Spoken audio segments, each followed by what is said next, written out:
welcome to 11 Scenes. I'm Z, and this is Dre.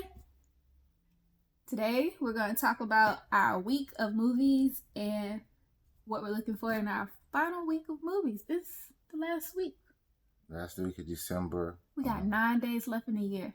That's a big deal.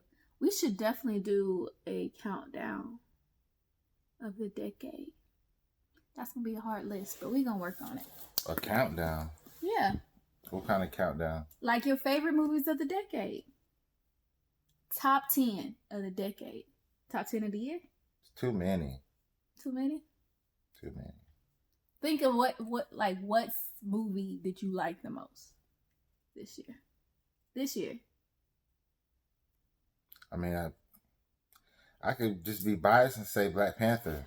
Wakanda Forever! But that's not How giving... is it biased, though? Because it's not giving justice to other good movies that we've seen this year. So a lot of good movies that we've seen this year and in the past decade. That's why I said it's way too many just to do your we top saw whatever. Wakanda, Black Panther this year.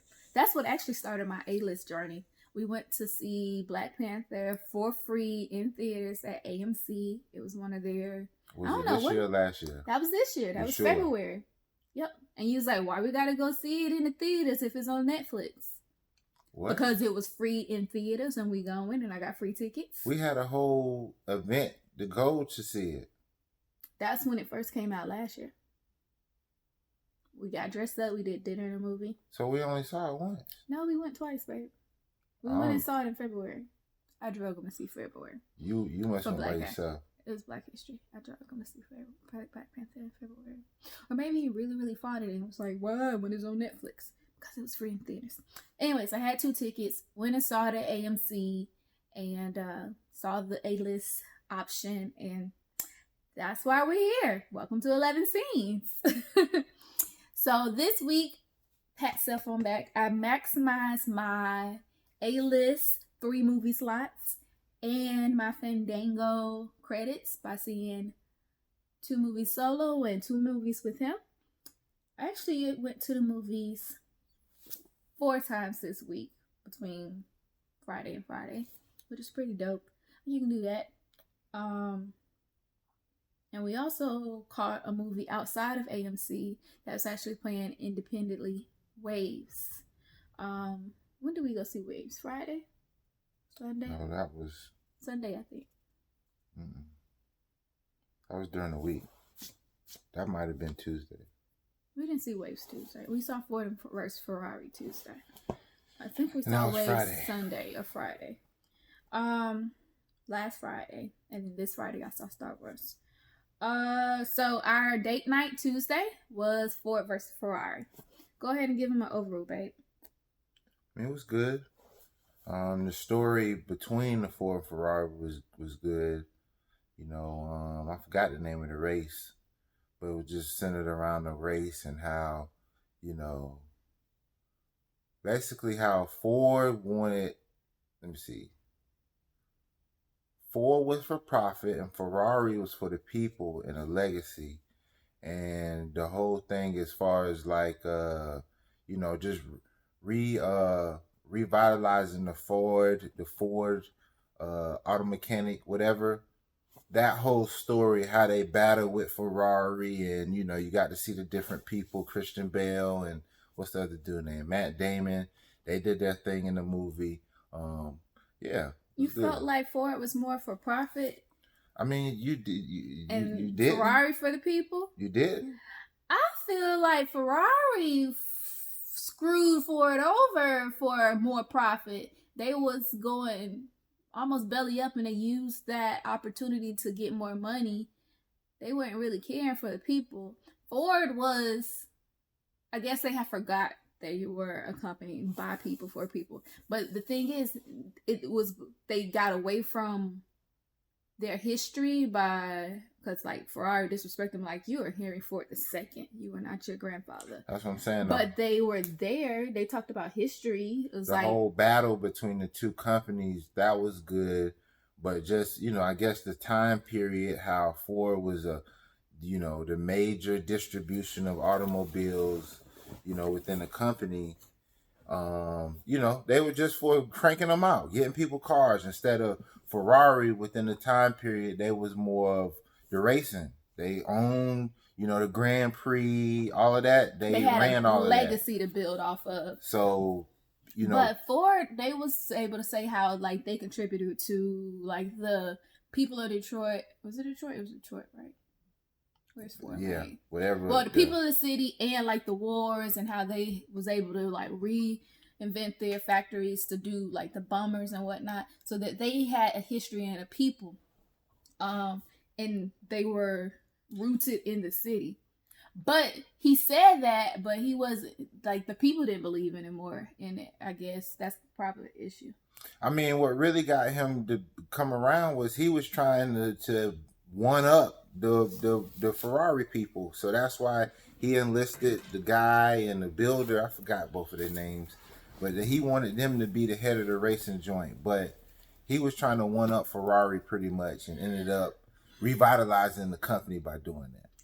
I think the company was forced into revision because they had too much bureaucracy in there. I like the idea of having real people do the things that they do best, using people for their talents that actually got around to being a thing. And like it said, Ford, the guy, he had gotten away. He hadn't even been in the race car. That scene was hilarious to me because it's just like you need to experience what you throwing your money into and not just throw money at to fix the problem. It was a pretty dope movie. That would have been really nice for it to see. I hadn't really been into race car or anything like that. I mean, it's kind of a big deal in a small town outside of where I'm from. They got a lot of drag races and stuff. Your cousin does pit for NASCAR. That's pretty dope.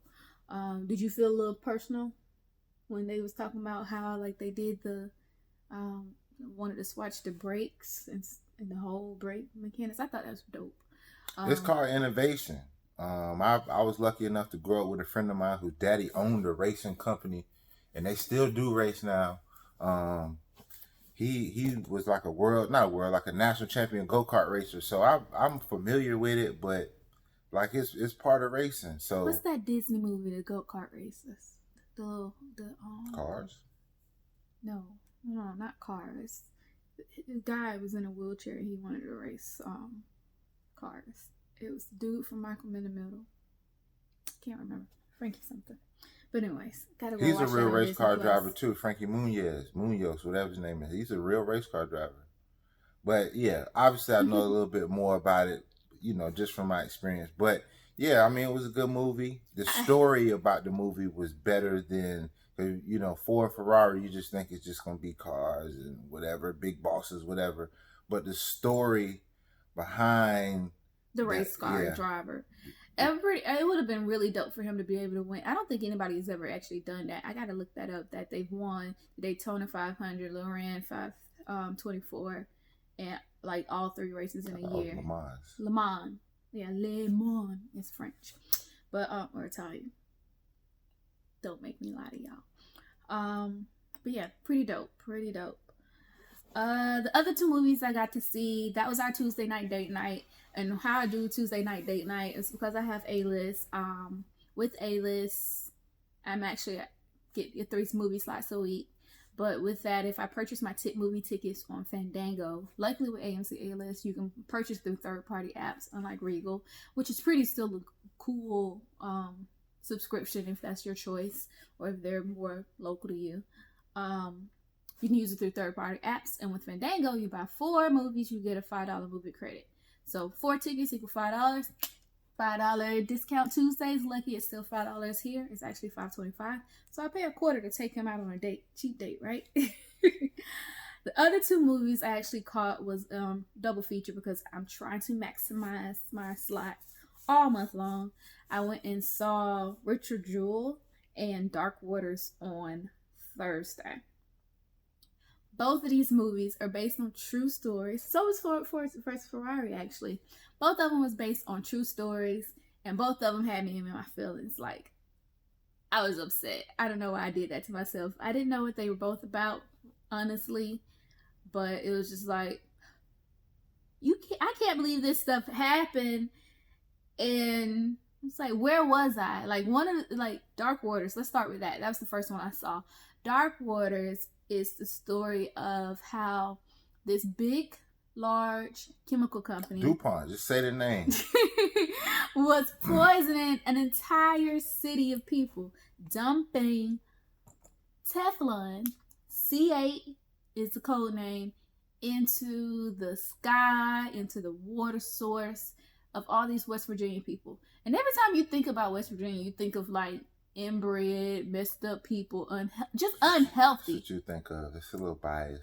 It is very biased, very unhealthy people. But it's not that they're inbred or anything like that. It's just they were freaking poisoned for years. These people grew up drinking tainted water with all these chemical companies in the air. I've only been to West Virginia once, and I managed to fall off a cliff and get lost in the woods. And I lost my cell phone in the woods. But I still won second place in the engineering contest, orienteering. Only lost by 10 seconds because I spent a long time looking for my phone. Anyways, neither here nor there. They were being poisoned, and a lawyer decided to take on the case. Mind you, this lawyer also worked for chemical companies. He was a chemical company attorney, and they didn't do defensive stuff. Well, they were defended. What do you call it? Defensive attorneys? Defense attorneys? Defense attorneys? Yeah, they were defense attorneys for chemical companies. But they represented every company but DuPont. So when this farmer contacted his grandma, because you know grandmas love to brag about their grandbabies. My grandson is a big-time chemical lawyer. So a farmer contacts him. All my cows are dead. And I think the chemical companies are doing it, but nobody's brave enough to go against them. Not only did he go against them, it took him 15 years to get into court and get something done. And then even after that, they spent another 7 years researching, but research showed 6 terminal illnesses that would actually be connected to the poisoning that they were putting in their water system. Crazy, crazy, crazy. They've paid out $1 billion in settlements and medical fees for these people. They're still paying these people, but it ain't enough because they was making $1 billion a day. It don't make no sense that they can't pay them more for giving these people thyroid cancer, pancreatic cancer, cancer, period. Shit. Birth defects, born with one nostril, born with one eye, vision disorders. People was just sick. Their teeth was rotten, and in their mouth, the cows was dying with tumors and lesions on the dogs. They were just sick. And this man risked his livelihood, had to take paycheck cuts because this case was drug on and on because this big $1 million company had enough money to actually do it. Speaking of big companies, ain't nothing bigger than the U.S. government. So the second movie I watched, which equally pissed me off, was Richard Jewell. Babe, do you remember the 96 Olympics? Yeah, and the bombing, that's it. I don't remember the bombing. I was 5, 6, 7. 96, I was 7. I don't remember the bombing. I barely remember the Olympics. I lived in Columbus, Georgia. We had softball there, but I don't remember anything. So the bombing at Centennial Park. We go to Centennial all the time. They don't even have anything like... Why would they? Because it's a tragic incident. I would put something commemorating the tragic incident. I mean, people actually died. It might be a wall or something, but just renew it. Like they did. Like they did with... Like, oh, that's new. Yeah, but, I mean, they had it there Since then. 96, probably. So.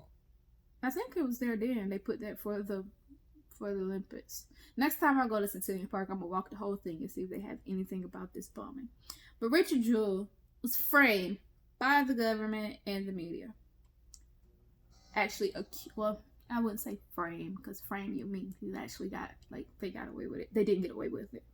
So, Richard Jewell This super cop, it's not even a cop, he's a security guard. Top flight security of the world, Craig. Anyways,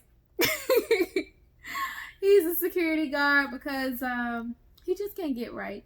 He's super black and white, and he's just a little bit off. But he just wants to serve the people and do right as a cop. He gets fired from multiple jobs because he takes his jobs way too serious. What happened, he worked as a campus police officer, and he rubbed the students wrong way, basically. Just super cop, super hoo-hoo. What you doing in everybody's business. He was even giving folks tickets on the highway. He's like, if I catch them before they get to the school, then they won't be our problem, sir. It's like, we don't have jurisdiction. You overstepping your authority. You got to go. But he still ends up working security. He ends up working security at the Olympics. They have the concerts there during the opening ceremonies and whatnot. And a bomb goes off. He's running around he sees the suspicious package. He's running around trying to warn everybody. And it goes off. So they don't have any suspects, but they get it in their idea. The FBI gets it in their heads that this guy's a little weird, which he is. He single white male, like obsessed with being a police officer, lives at home with his mama. Weird. So they get it in their head that he fits the description of a lone bomber. And they let that leak to the media. This man's life is never the same. His mom's house is a circus. They go crazy with cameras 24 hours. They are on lockdown. And luckily, he's made one lawyer friend. Because after it was weird, I felt that it was weird that as soon as it happened, like, he didn't even get to go home.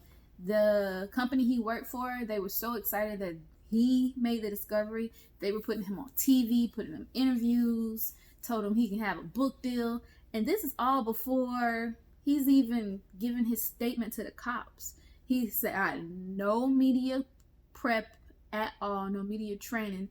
They're just putting him out there raw, unfiltered, answering questions. And he's just happy to help because he did his job. And they turn all this stuff against him. Literally anything you can say will be used against you. And he just talks too much. He's just like, I'm a cop too. No, you're not a cop. And he just wants to say that. He wants these people to look at him as equal. He wants their respect. And they're just using it to their advantage. It's really terrible. Like, they get him to say the incriminating words on tape. They tried to make a training video. They got him to come in under his own voluntary way. It's like the same day that the story leaked, they was like, we need to get him to come non-confrontational, voluntary. And they say, hey, we need your help, because they know he wants to be a cop. So they use that against him. Hey, we need your help. We're going to make a training video so you can tell us what happened. And they get this, and they're like, just pretend that we read you your Miranda rights. What? Pretend? This is all the thing. He thinks things through. He uses his training. He's like, you know what? I think I need to call my lawyer. And he had just contacted a coworker that he used to work for about the book deal. And the guy told him not sign anything. So there's like, okay, you need to sign it so that it looks like we read you your Miranda rights and you're waiving it. He's like, scribble. It's like, no, you need to really sign it. And then that's what kicks his head. It's like, oh, wait, I need it. But he's been in there talking for hours before his lawyer shows up. And they gave him the runaround. He finally gets a lawyer. Lawyer tells him not to talk. Of course, he's super helpful. They come search his place. He wants to volunteer. He's like, I'm a cop just like you. You need help with that? I can help you pack it up. It's like, yo, wait, go sit down somewhere. Get out of Dodge. But there's no hiding from the media. There's no hiding from the reporters. They're all up in his juice. It lasted like 88 days before they realized he didn't do it. And even when they did, they didn't want to admit it. The FBI agent was like straight to his face. I think you're a piece of crap. I think you did it. There's just no way to prove it. But I was so happy that he got to stand up for himself. His mom got to make her statement to the media, but he got to make his statement face to face to the FBI. It's like, you have nothing against me. You know I didn't do this. I love this country. All I wanted to do was serve, and I hate that you've been spending all this time looking at me when you could have been looking for the right person, and they've probably gotten away because you spent 3 months looking at me when you know I didn't do this. And that was like, yay! Can't get right. Stand up for yourself. He does end up becoming a cop in Georgia, and they found the bomber a whole decade later almost. So crazy. More information to look up into. Y'all, it's been 20 minutes. Y'all don't need to hear about Star Wars. I watched it. I wasn't completely lost. It was okay. I survived. And Baby Yoda did not make an appearance. But I did watch Mandalorian, and I'll probably finish that. This week, we're gonna check. Hold on. What you got to ask? You forgot Waves. Let's talk about Waves in its own video. Wow, this is the weekly movie review. We didn't do it last week. We're gonna put Waves in this one. All right. Since she done took 20 minutes, let me take my little 5 minutes. So I saw Waves on one of the movie reviews. I think it was probably Queen and Slim. And I said I wanted to go see it. This was outside of the AMC Fandango, whatever realm. This is at a local, I guess you call it like a private local theater here called the Nickelodeon, with like a lot of movies that aren't in the box office or like independent movies, or they come from like film festivals and stuff. This place will show them there. So I saw this particular movie called Waves on one of the trailers, and I said, you know what, I want to see it. It looks pretty good. So basically, the film is like your classic tragedy love story. This high school kid who is, his parents are comfortable, doing pretty well. Got a sister, mom, dad, all of that. He's a wrestler, and he is trying to get a scholarship pretty much. But in the midst of that, he has a girlfriend who, quote unquote, puppy dog, high school love, whatever. And they ended up basically becoming pregnant. But in the midst of that, on top of that is he hurts his shoulder at a wrestling match. So mentally he's already thinking like, whatever he can do to get him to the next level, earn him a scholarship, he's going to do. So, to today's kids, they take a bunch of drugs. So he decides that drugs was going to be his route. Okay, so boom. On top of that, the girl finds out she's pregnant. They have a discussion, an argument as far as keeping her or not. He takes her to the abortion clinic. She decides not to have the abortion. On the way back home, they get in this big argument, right? And this is kind of the climax for them. Not necessarily climax, but escalating. They get into this big argument, and they end up splitting up pretty much. They break up. So the time frame during all this is happening is like prom or Sadie Hawkins, whatever the dance they want to call it. So initially they were supposed to go together, but since she broke up with him, she decided to go with somebody else. Her gay best friend. So, okay, yeah, because that's part of the movie. But anyways, they break up. He doesn't go to the Sadie Hawkins prom or whatever. She goes with her gay best friend.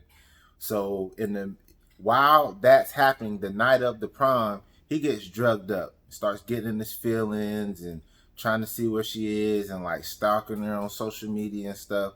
So he gets the bright idea that he's going to go to the after party where his friends are having, the prom after party at one of his classmates' house. He ends up stealing the car keys from his mom and dad, his stepmom. Find that out. Catches him at the door before he goes. He's very disrespectful, rude, and all that stuff.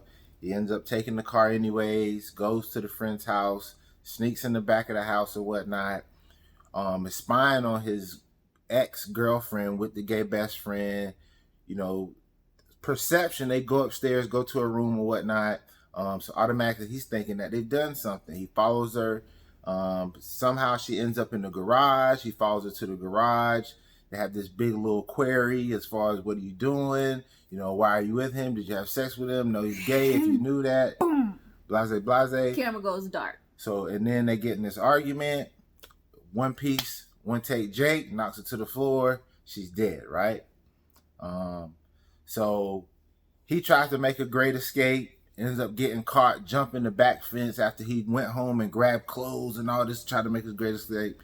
Gets caught. So that's kind of like Act 1 of the movie. And Act 2 basically is the guy's sister, who was also present the night that his ex died, she finds comfort and, I guess, resolve in a love. Well, it's like her own story. It's like a love story. One of her classmates, they end up getting together. You know, it's one of the brothers' teammates. This big romance or whatnot. The guy finds out his dad is dying. They take a journey to Missouri to see his dad.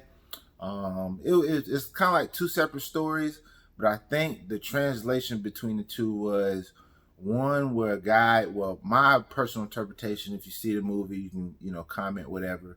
My personal interpretation is one was trying to comfort or self-medicate, quote unquote, with the booze and all that other extra stuff, while the other one was like get off me. She was trying to cope with everything that was happening through the drugs and the love and all that. I talk my hands, woman. Through all of that stuff. So I think that was just my interpretation of the movie.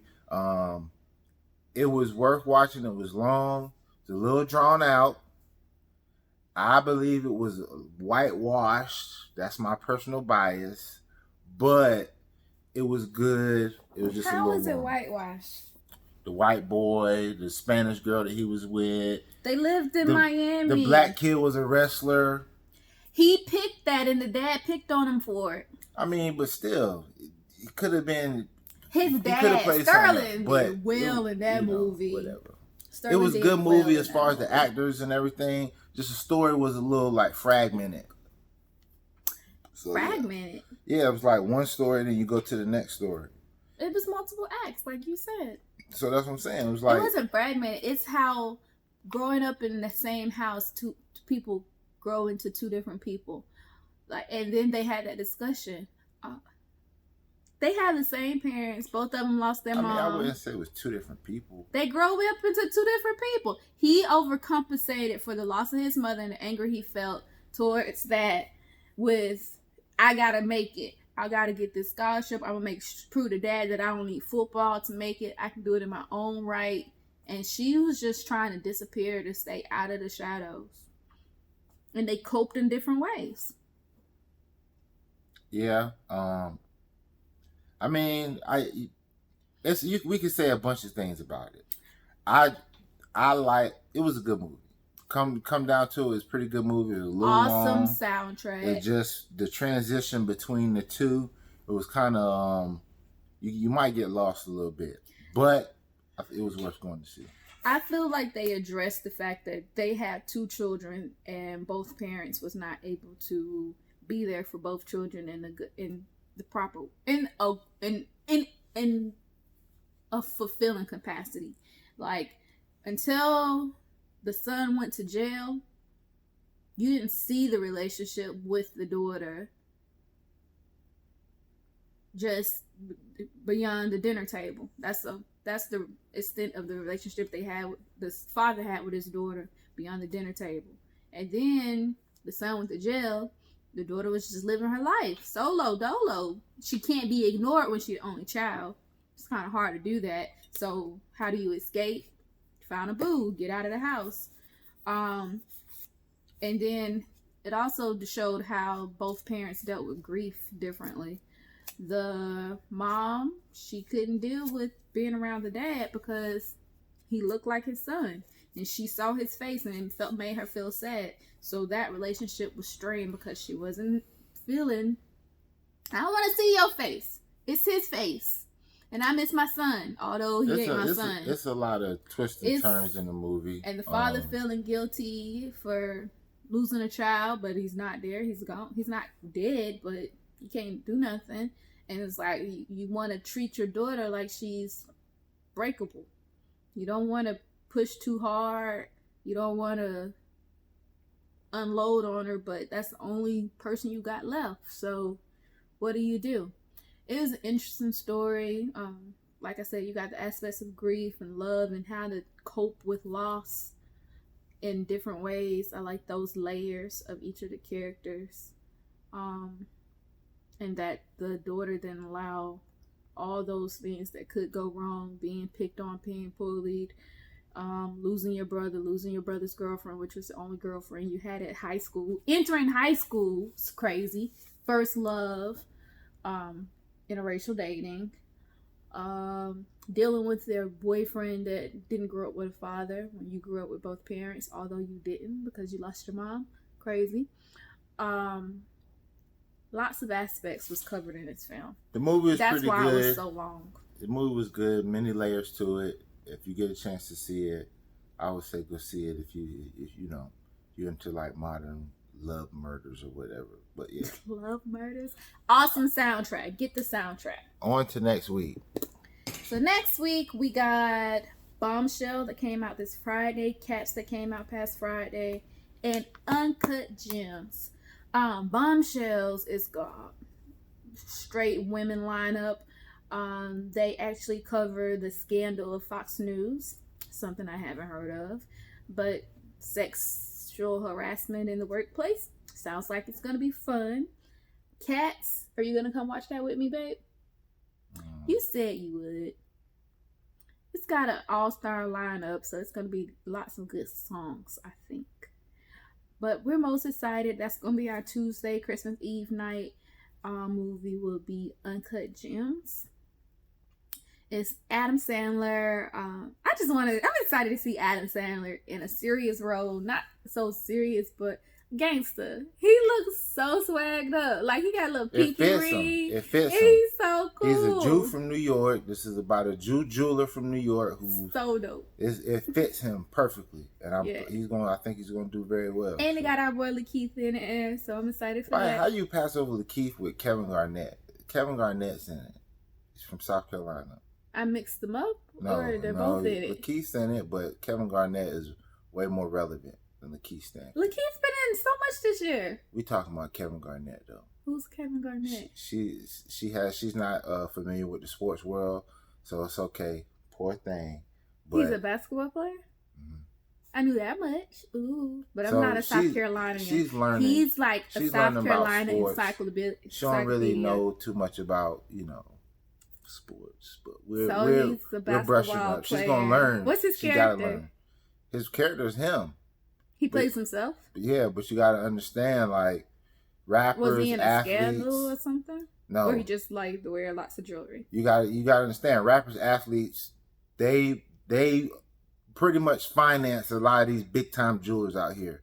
So for Adam Sandler's character to be a big time jeweler in New York, he's gonna have some ties from that entertainment sports world. So just in the movie, Kevin Garnett is his tie to that whole world and everything else. So yeah. Is this based off a true story? It might be. It might be some factual things in there, but I'm not sure. We'll find out on Tuesday. Would you watch a Dapper Dan movie? I read this book. I know, but do you think they would make him a movie? I think he's entertaining enough. But see, that's another thing that's like, it might be too black.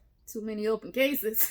No, because the statute of limitation is far beyond him, but it just might be too black. Because in this book, he was really like giving it to you, how he grew up, how New York was, what he used to do, how he got into the business. It may be, I think it'd be a good movie. It might be like a certain time period, but it just may be too black for America. All right, that's what we got. So thank you for joining us. If you've made it this 35 minutes with us, let us know. Would you watch a Dapper Dan movie? Or are you excited to see Uncut Gems? What movie? Or Cats? You might love Cats. Thanks for joining us. Subscribe and comment. We're gonna try it. Like and share. We'll see. Good night. We're just